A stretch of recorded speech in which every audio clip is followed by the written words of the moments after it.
rappelle que nous sommes en direct sur le plateau télé de l'Argentais pour présenter cette semaine autrement, pendant laquelle tous les élèves ont participé à plein d'activités. On va d'ailleurs vous les présenter bientôt, mais d'abord une petite pause. Voici le plus incroyable des high school. Rappelle-moi ce que j'ai à faire pour demain. Rappel, devoir de maths. Dis au lycée que j'arrive, et j'ai hâte. Message envoyé au lycée. Où se trouve la bibliothèque la plus proche? Elle se trouve à 500 mètres. Quelles sont mes dernières notes en scientifique? Maths 15, physique 14, SVT 17. Dites bonjour au plus incroyable des high school. Nous accueillons maintenant Estichu Vivanco, championne de sa catégorie de natation dans sa catégorie.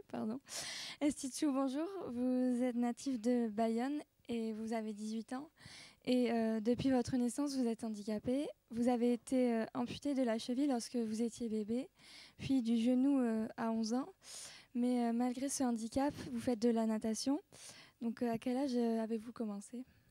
Donc j'ai commencé la natation toute petite, d'abord avec l'école, puis après suite à mon amputation pour ma rééducation, et j'ai fini par faire du haut niveau, ça fait maintenant 6 ans. Et quelle nage pratiquez-vous en particulier ? Donc mes spécialités sont le 100 mètres d'eau et le 400 mètres nage libre. Et vous faites partie d'un club ? Alors oui, je fais partie même de 2 clubs. Un club handisport pour pouvoir pratiquer le sport avec les handicapés qui est à Anglette, et un autre qui est avec des valides, donc des gens pas handicapés à Bayonne où je m'entraîne tous les jours. Et j'ai appris qu'en 2008, vous avez participé aux Jeux paralympiques à Pékin. Donc comment ça s'est passé ? Mais les Jeux, déjà, c'était un événement inattendu pour moi parce que j'avais 15 ans. Donc c'est un événement que j'ai vécu avec beaucoup d'enthousiasme. J'ai surtout appris à me connaître là-bas au niveau de soi-même, le comportement que je devais avoir.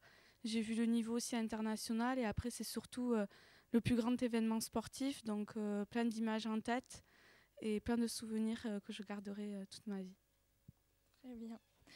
Donc, pour continuer, les élèves de seconde sensibilisés au handicap ont réalisé un reportage sur les difficultés vécues au quotidien par les personnes sur fauteuil roulant.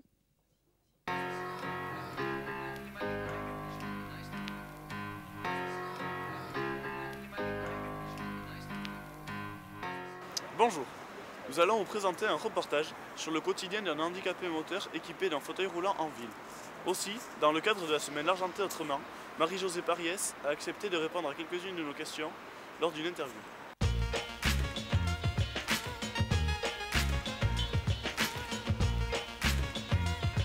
Je suis atteinte d'une maladie orpheline depuis 1993. Voilà, j'habite au Boucau et on m'a proposé de venir vous voir. Je voulais vraiment faire votre connaissance, savoir ce que vous pensiez des gens handicapés et tout. Et je m'aperçois que j'apprends beaucoup de choses avec vous. Je suis heureuse, je dois le dire, c'est vrai, je suis heureuse.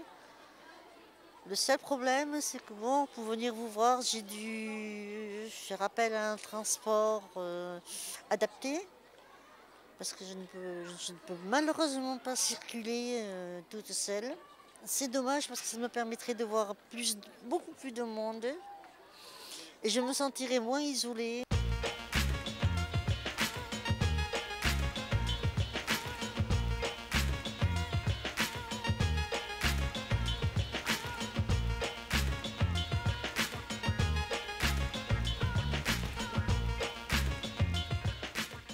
Les principales difficultés, c'est surtout Il y a 2 types de difficultés, c'est-à-dire il y a des difficultés dans le propre environnement de l'handicapé, c'est-à-dire du lieu où il vit. J'habite dans un appartement qui m'a été attribué, que je n'ai pas choisi. Et dans cet appartement, cela fait 3 ans qu'avec l'APF, on se dispute pour avoir des aménagements concrets de manière à ce que je puisse me déplacer dans mon appartement sans trop de difficultés, que je puisse, si vous voulez, me rendre de l'intérieur à l'extérieur sans avoir à inventer 50 stratagèmes. Et en plus avoir un appartement, si vous voulez, situé dans un endroit où je puisse aller à la rencontre des gens, ce qui n'est pas le cas. Parce que là où je vis, pour sortir de chez moi, j'ai une côte à monter qui est très difficile. Et ce fauteuil est le 4e qui me permet, si vous voulez, de sortir. Mais il y a des conditions, il ne faut pas qu'il pleuve trop, parce que bon, et il ne faut pas qu'il fasse trop froid, parce que le fauteuil dérape. Et en ville, le problème est le même, disons. Les trottoirs pour handicapés, il faut trouver un créneau, et il n'y en a pratiquement pas. Quand vous vous retrouvez sur le trottoir, bon, vous prenez une certaine place avec votre fauteuil, et vous dérangez certaines personnes. Vous passez devant, vous êtes obligé de passer devant un arrêt de car et vous vous trouvez bloqué. Une personne vraiment handicapée, même si elle veut aller voir un temps, aller dans une salle de cinéma, aller voir un film, il faut qu'elle se renseigne avant pour savoir si la salle est accessible. Le film peut l'intéresser énormément. Et elle ne le verra pas, tout simplement parce qu'il y aura une bordure de trottoir qui empêchera son fauteuil de rentrer. Pour conclure, on comprend que de nombreux aménagements sont nécessaires au déplacement des handicapés en ville et que le moindre obstacle est une gêne par rapport à tout mouvement.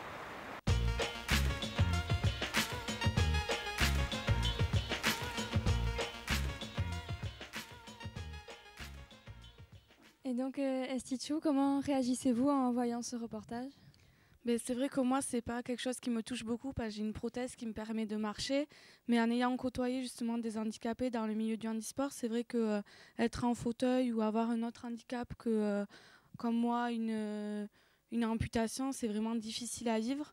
Et on voit qu'il y a beaucoup de villes encore qui sont en retard sur tous les aménagements qu'il y a à faire et je trouve ça dommage.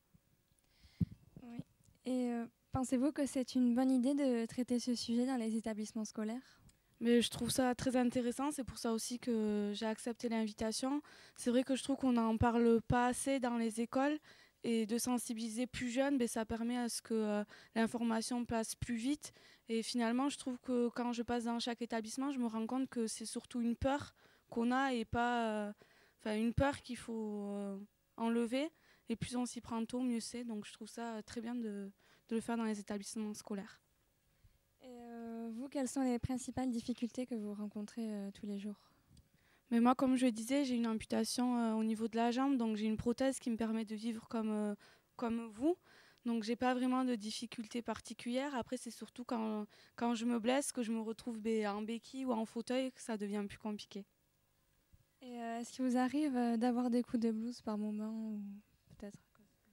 Oui, des coups de blues, oui. Après, par rapport à mon handicap, pas vraiment. C'est surtout par rapport à la vie de tous les jours, comme tout le monde. Hein.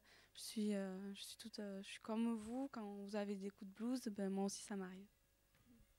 Et est-ce que votre handicap vous rend plus forte dans vos compétitions ? Alors, mon handicap, je sais pas. Moi, je suis née avec, donc finalement, je me sens pas non plus handicapée dans l'âme. C'est pas quelque chose qui m'a traumatisée. Donc, plus forte, je pense surtout que c'est l'éducation que j'ai eue. Et après, oui, j'ai eu forcément des étapes dans ma vie qui ont touché mon handicap avec des réflexions qu'on a quand on est petit qui me rendent plus forte. Mais je pense pas que ça soit ça qui me rende là plus forte en compétition. Donc, quels sont vos projets dans l'avenir alors ? Mais là, cette année, c'est l'année des Jeux paralympiques, donc j'espère me qualifier. Après, c'est surtout prendre du plaisir et profiter de chaque instant. Très bien. Merci Estichou d'avoir répondu à nos questions.